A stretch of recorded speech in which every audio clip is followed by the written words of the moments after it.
Hello everyone, আজি আপোনালোকক উচ্চৰলৈ সহজতে বনাব পৰা পিঠাগুৰি কেকৰ এটা টেষ্টি ৰেচিপি লৈ আহিছো আৰু লগতে আপোনালোক সকলোকে আকবা আদৰণি জনাইছো আসামিজ কিচেন চেনেললৈ। পিঠাগুৰিৰ এই কেকটো আপোনালোকে একেবাৰে ঘৰতে থকা কম বস্তুৰে বনাব পাৰিব আৰু এই কেকটো এবাৰ বনালে আপোনালোকৰ প্ৰায় বনাই খাবলৈ মন যাব। এই কেকটো এটা এগলেছ কেক হয়। আপোনালোকে এই কেকটো কণী বা দৈ ব্যৱহাৰ নকৰাকৈ সহজতে বনাব পাৰিব। আশা কৰো আপোনালোকে আজিৰ এই কেকৰ ৰেচিপিটো ভাল পাব। পিঠাগুৰি কেক বনাবলৈ মই ব্যৱহাৰ কৰা ইনগ্ৰেডিয়েন্টছখিনি আপোনালোকে স্ক্ৰীনত দেখিবলৈ পাইছে। প্ৰথমতে কেক বনাবলৈ এটা ষ্টিলৰ বাটি লৈছো। বাটিটোত ব্ৰাছ এডালেৰে অলপ বাটাৰ সানি লৈছো। আপোনালোকে ইয়াতে বাটাৰৰ ঠাইত অলপ ৰিফাইন তেল ব্যৱহাৰ কৰিবও পাৰে। বাটাৰখিনি সানি লোৱাৰ পিছত অলপ ময়দা লৈছো। ময়দাখিনি বাটাৰখিনিৰ ওপৰত অলপকৈ ছটিয়াই লৈছো। এতিয়া বাটিটো এইদৰে অলপ ঘূৰাই দিলে ময়দাখিনি বাটিটোৰ চাৰিওফালে ধুনীয়াকৈ লাগি ধৰিব। চাওক ময়দাখিনি বাটিটো ধুনীয়াকৈ লাগি ধৰিছে। এতিয়া এই বাটিটো ৰাখি দিম।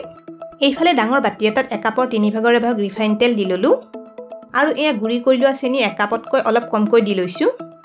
আপোনালোকে মিঠা অলপ বেছিকৈ খালে 1 কাপ চেনি ব্যৱহাৰ কৰিবও পাৰে। এতিয়া তেলৰ লগত চেনিখিনি মিহি হৈ যোৱালৈ ভালদৰে ফেটি লম। আপোনালোকে ইয়াতে গুৰি চেনিৰ ঠাইত গোটা চেনি ব্যৱহাৰ কৰিবও পাৰে আৰু চেনিৰ ঠাইত গুৰ ব্যৱহাৰ কৰিব বিচাৰিলে সমান পৰিমাণৰ গুৰ ব্যৱহাৰ কৰিবও পাৰে। গুৰ ব্যৱহাৰ কৰিলে গুৰখিনিও মিহিকৈ কাটি লৈ দিব লাগিব আৰু তেলৰ লগত এইদৰে ভালকৈ মিক্স কৰি ল'ব লাগিব। মই তেল আৰু চেনিখিনি খুব ভালদৰে মিহি হৈ যোৱালৈ 5-6 মিনিটমান সময়ৰ বাবে ফেটি ললো। এতিয়া ইয়াতে 1 কাপ পিঠাগুৰি দি ললো। এই পিঠাগুৰিটো মই দোকানত কিনিবলৈ পোৱা পেকেটৰ কেঁচা পিঠাগুৰিটো ব্যৱহাৰ কৰিছো। আপোনালোকে ইয়াতে যিকোনো ভাত খোৱা চাউলৰ কেঁচা পিঠাগুৰি ব্যৱহাৰ কৰিব পাৰে আৰু লগতে 1/2 কাপ আটা দি ললো। এতিয়া এইখিনি ভালদৰে মিক্স কৰি লম। ইয়াতে আপোনালোকে আটাৰ ঠাইত সমান পৰিমাণৰ ময়দা ব্যৱহাৰ কৰিবও পাৰে। আটা বা ময়দা অলপ দি ললে পিঠাগুৰি কেকটো বাইণ্ডিংটো ভাল হয়। পিঠাগুৰি আৰু চেনিৰ মিশ্ৰণখিনি ভালদৰে মিলাই লোৱাৰ পিছত 1 কাপ গাখীৰ লৈছো। গাখীৰখিনি অলপকৈ দি লম। এই গাখীৰখিনি মই গৰম কৰাৰ পিছত ঠাণ্ডা কৰি লৈ ব্যৱহাৰ কৰিছো। গাখীৰখিনি মই এবাৰতে বেছিকৈ দি লোৱা নাই। এবাৰতে বেছিকৈ দি ললে পিঠাগুৰি মিশ্ৰণটো বেছি পাতল হৈ যাব পাৰে।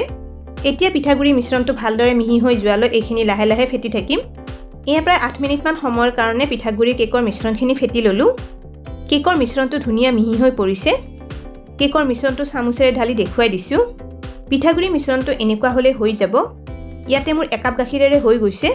আপোনালোকৰ যদি মিশ্ৰণটো ইয়াতকৈ অলপ বেছি ডাঠ হয় তেতিয়া আৰু অলপ গাখীৰ মিক্স কৰি ল'ব পাৰে। 3টামান ইলাচিৰ গুৰি পিঠাগুৰি মিশ্ৰণখিনি দি ললো। এইখিনি এবাৰ মিলাই ল'ম। অলপ ইলাচিৰ গুৰি দি ললে কেকটো খুব ধুনীয়া গোন্ধ এটা আহিব। এইখিনিতে এটা ৰিকুৱেষ্ট কৰিলো, ভিডিঅ'টো চাই ভাল পালে লাইক আৰু শ্বেয়াৰ কৰি দিব। একেবাৰে শেষত 1 চামুচ বেকিং পাউডাৰ দি ললো আৰু লগতে 1/2 চামুচ বেকিং সোডাও দি দিছো। এতিয়া গোটেইখিনি আকৌ এবাৰ ভালদৰে মিক্স কৰি ল'ম। বেকিং পাউডাৰখিনি দি লোৱাৰ পিছত কেকৰ মিশ্ৰণটো লাহে লাহে মিক্স কৰি ল'ব লাগে। বেছি জোৰেৰে ফেটিলে কেকটো টান হৈ যাব পাৰে। ইয়াতে আপোনালোকে বেকিং সোডা নাথাকিলে 2 চামুচ বেকিং পাউডাৰ মিক্স কৰি দিবও পাৰে।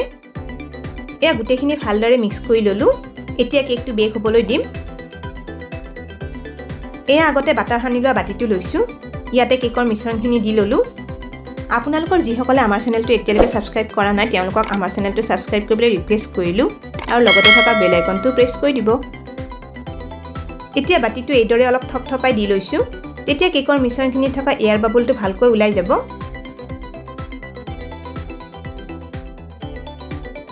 অলপ বগা তিল লৈছো। কেইটামান তিল কেকৰ মিশ্ৰণখিনিৰ ওপৰত অলপ ছটিয়াই দিছো। ইয়াতে আপোনালোকে টুটি ফুটি, কাজু বাদাম বা বেলেগ ড্ৰাই ফ্ৰুটছ দিবও পাৰে। এইফালে কেকটো বেক হ'বলৈ এটা কেৰাহী গেছৰ ওপৰত বহুৱাই দিছো। কেৰাহীটোৰ মাজত এখন সৰু প্লেট দি ললো। আপোনালোকে ইয়াতে প্লেটৰ ঠাইত সৰু ষ্টেণ্ড এডাল ব্যৱহাৰ কৰিবও পাৰে। এতিয়া কেৰাহীৰ ঢাকনিখন লগাই 10 মিনিটমান গেছৰ মিডিয়াম ফ্লেমত কেৰাহীটো গৰম হ'বলৈ দিম। 10 মিনিটমান পিছত ঢাকনিখন আঁতৰাই লৈছো। কেকৰ বাটিটো প্লেটখনৰ ওপৰত দি লৈছো। এতিয়া আকৌ ঢাকনিখন লগাই প্ৰায় 1 ঘণ্টামান সময়ৰ কাৰণে কেকটো বেক হ'বলৈ দিম। এইখিনি সময়ত গেছৰ ফ্লেমটো একেবাৰে কমাই থৈছো। প্ৰায় 1 ঘণ্টামান সময় হৈ গৈছে। কেৰাহীৰ ঢাকনিখন আঁতৰাই ললো। চাওকচোন কেকটো ধুনীয়াকৈ ফুলি আহিছে। এডাল খলা সুমুৱাই কেকটো ভালদৰে সিজিছে নে এবাৰ চাই লওঁ।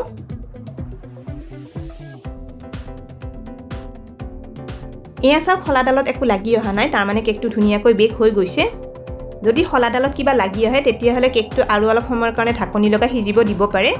এতিয়া কেকটো একেবাৰে ঠাণ্ডা হ'বলৈ দিম। কেকটো একেবাৰে ঠাণ্ডা হৈ গৈছে। চুৰি এখনেৰে কেকটো বাটিটোৰ পৰা অলপ এৰুৱাই লৈছো। এতিয়া এখন প্লেট বাটিটোৰ ওপৰত দি বাটিটো উলটাই দি ল'ম। বাটিটো অলপ থপথপাই দিলে কেকটো ওলাই আহিব। চাওক কেকটো উলিয়াই ললো। চাওকচোন কেকটো দেখিবলৈ কিমান ধুনীয়া হৈছে আৰু লগতে কেকটো ধুনীয়া কোমলো হৈছে কেকটো এক পিস কাটি দেখুৱাইছো পিঠাগুৰিৰে বনোৱা এই কেকটো খুব ধুনীয়া কোমল হয় আৰু খাবলৈ এই কেকটো ময়দাৰ কেকতকৈ বেছি সোৱাদ লগা হয় তেনেহলে আপোনালোকেও খুব সহজতে পিঠাগুৰি কেকটো এইদৰে বনাই চাব পাৰে আৰু ৰেচিপিটো কেনে পালে কমেন্ট কৰি জনাব ভিডিওটো শেষলৈকে চোৱাৰ বাবে অশেষ ধন্যবাদ জনালো আৰু ভিডিওটো ভাল পালে লাইক আৰু শেয়াৰ কৰি দিব